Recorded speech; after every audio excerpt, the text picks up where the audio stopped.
Today I'm making a special treat. It's red velvet cupcakes with a cream cheese frosting. So get on your baking apron and let's get started. All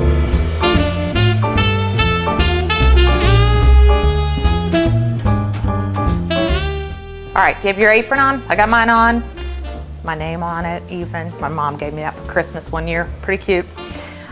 This is what I'm gonna use, the KitchenAid mixer, but you can just use a rotary beater and a large bowl if you don't have a handy dandy mixer like this.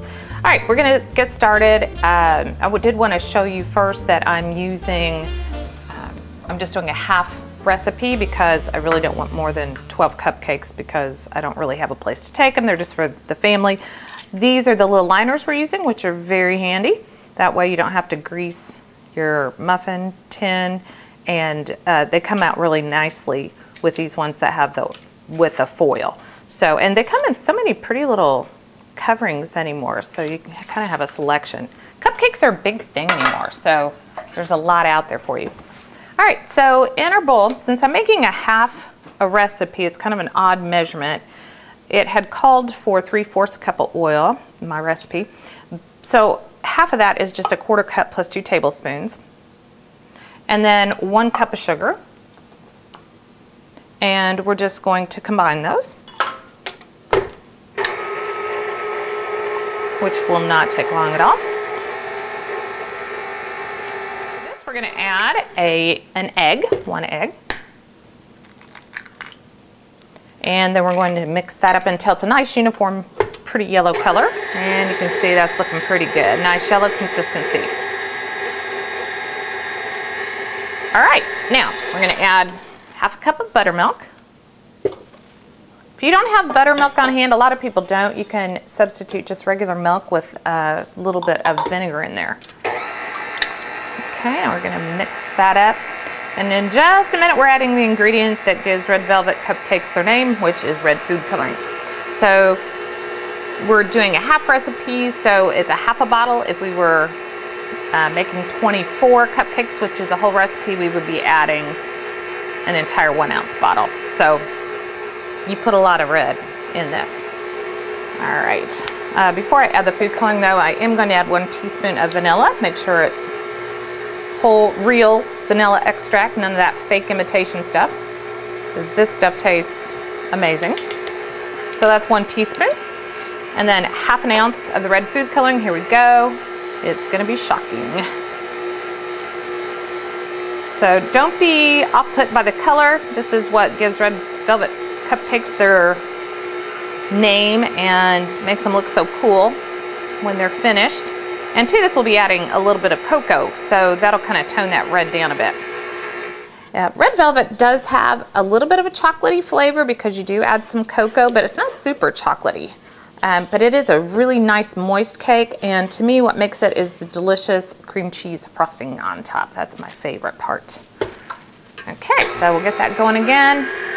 And to that we're going to add a 1/2 cup of really, sorry, 1/4 of a cup of really warm water. Okay, give it another spin.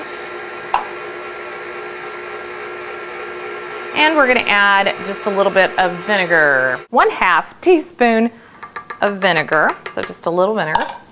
And we're getting ready to add the dry ingredients now. I'm going to add all the dry ingredients into a bowl before we add it to the wet ingredients. So it's 1 cup of flour. And to that we're going to add 1/2 teaspoon of baking soda. So 1/2 level teaspoon. 1/2 teaspoon of baking powder.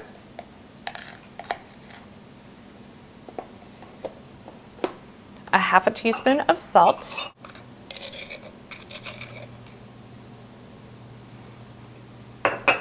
And then we're going to add a heaping tablespoon of cocoa. And it doesn't call for heaping, but I want more chocolate flavor, so we're going to kind of add a wallop there.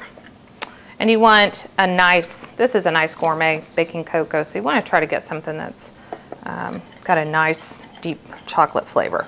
So now you're going to want to mix this together before you add it to your wet ingredients. That just assures you don't get a big clump of baking soda or baking powder in your mix, which would be which would taste terrible. Actually, it'd be kind of bitter and salty and awful. So that's the purpose for mixing before you add to your wet ingredients. Next up, we're going to add that to our wet ingredients and then give that a nice stir. You don't want to over stir because that can make your muffin cupcake mix tough, but you want to make sure it's all incorporated.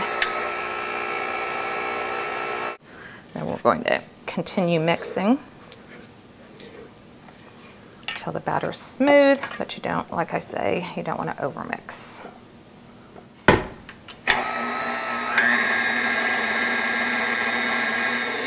All right, that looks nice and smooth. Everything's incorporated, so we're going to go ahead and put those in our cupcake liners. And for that, let me clear a space here. Bring our muffin liners to us. And you want to take a 1/4 cup measure. I find this is the easiest way to do it. And you're just going to fill them like so. They'll be a little over halfway filled. I think this is the neatest method. Liners are filled and the oven has been preheating to 325. So I'm just going to set them in here, and in 15 minutes we'll check on them and give them the old test, see how they're doing. It's been 15 minutes. We're ready to check our cupcakes and they look great. They've risen nicely, and a couple ways you can check it. I just give it the old pop back method, and if you touch it like that and it springs back, it's good to go. So these are going to sit out and cool for a little bit, and then I'll show you our cream cheese icing.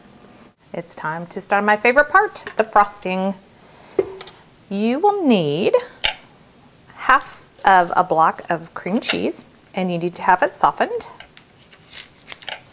And then a half a stick of butter, which is also room temperature, so it's soft.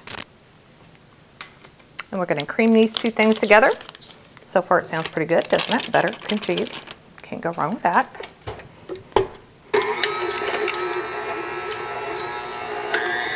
That's the perfect temperature. You want them to be able to cream together nicely like that.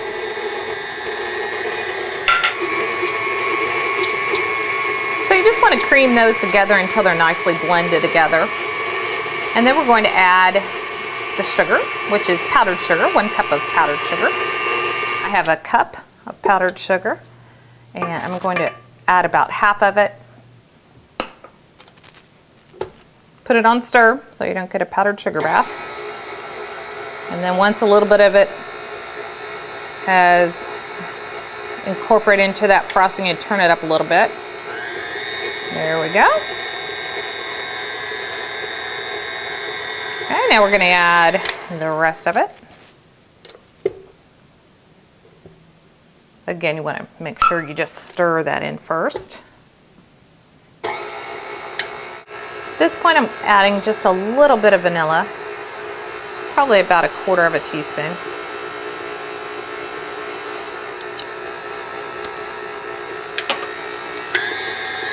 Now you can turn it up a little bit and give it a good whirl.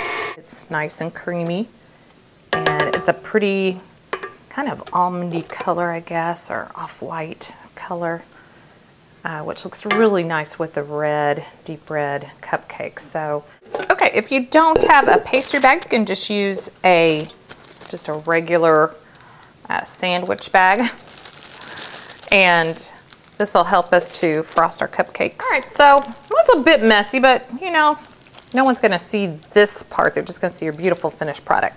All right, so kind of squeeze it to one end, and then you're gonna just cut a small little hole there so you can pipe it. Make sure your cupcakes are cool, and then you're just going to kind of get the edges and then swirl it on up, and that looks great. So again, start on the edges, kind of come around, and then just swirl it on up. All right, I'm gonna finish these and we'll show you how they look when they're all done. But man, I may have to sample one while I'm at it because these look really good. Okay, this is it, the red velvet cupcake. And I wanted to show you how nicely they come out of these liners. So I really highly suggest you get those little foil lined liners. That's our cupcake. My kids have already eaten about 4 of them and they swear by them. So I'm just doing this, you know, because I have to. But they've already told me that these are really moist and wonderful. So here goes. I'm going to tell you all about it.